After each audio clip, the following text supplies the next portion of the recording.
Bob Marley said, emancipate yourself from mental slavery.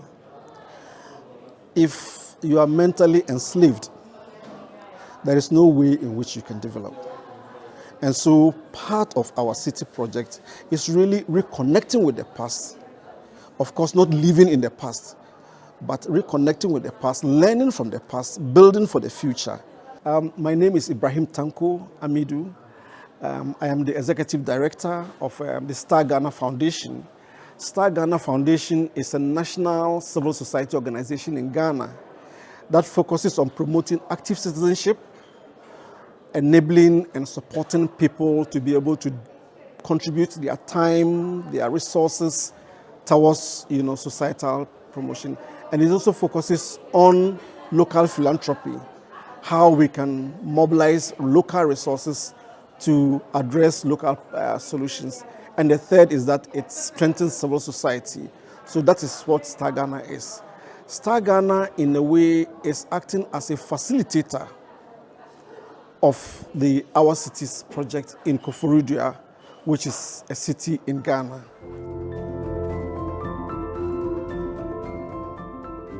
I think well-being, relationships are at the heart of any process towards improving well-being.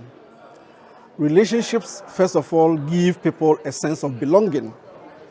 Relationships build the trust that enables the sharing of ideas, the co-creation of solutions, and the co-implementation.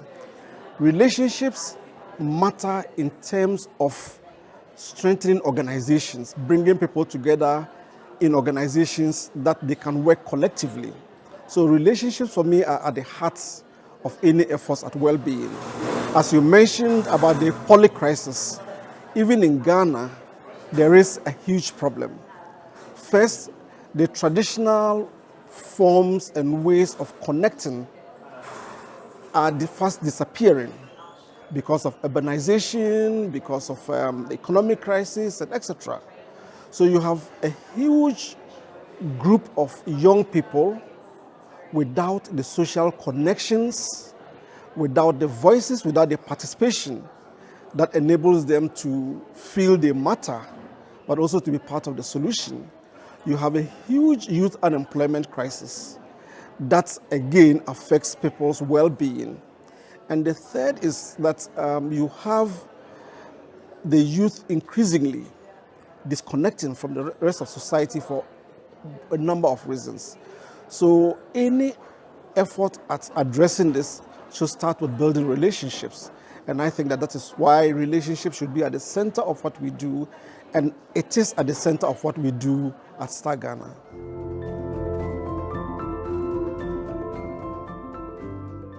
Our role, first of all, was to start the conversations about what do we need to do to enable the city be more friendly towards young people, but also to help build the capacities of young people and their organizations to be able to connect to the spaces where decisions are being made.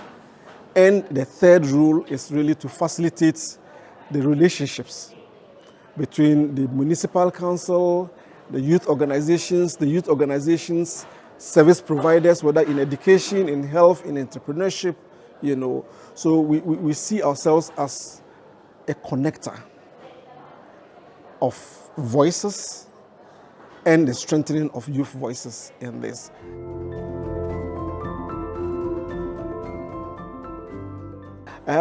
It is a pilot. It's not something that has been done in Ghana before, not in this way. So we think that the value of this OurCity project lies in two things. The first is that we are showing that it is possible to put young people at the center in ways that offer win-win solutions for everybody. The second is that we are generating lessons that even if it is not Botnar Foundation supporting other cities in Ghana, we do have lessons that can be shared with other cities and etc. And the third is that because the youth are leading, we are helping to build a new generation of young leaders who will be able to support youth empowerment.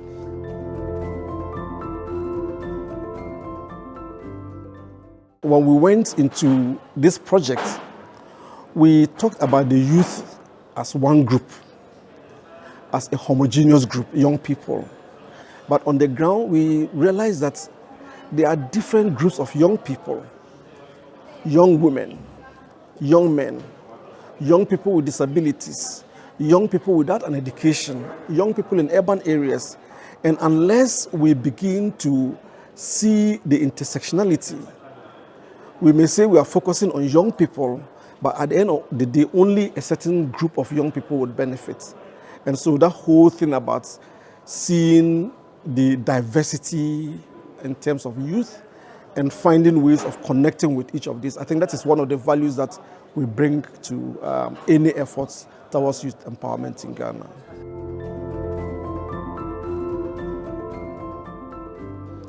I think the first is about self-sufficiency. That's recognizing our interconnectedness. This was made with cotton grown in Ghana. This was woven together by local weavers. This was sewn by local, makers. So producing this, so many people were part of the process, but so many people benefited from it. That is the first thing. If this had been imported, nobody would have benefited from this.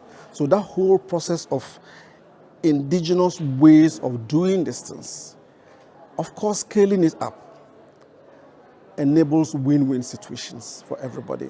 I think the second is that traditionally we also do have ways of communicating that may not be true words. And let me give you an example if we have time. You see this hat I'm wearing, and I was explaining the other day. If you see somebody wearing it with folded to the right, it means this is somebody who doesn't want any trouble, somebody who is just, I'm okay.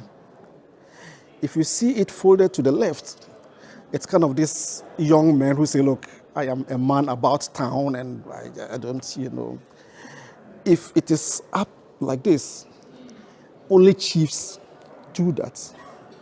And if it is folded behind, it's like this is a head of family, this is a head of... So the way that you even fold this has a cultural significance. We cannot develop if we are not rooted in our culture, in our traditions. So we are connecting with the past, building for the future. And in that way, it is sustainable. It builds on what we know.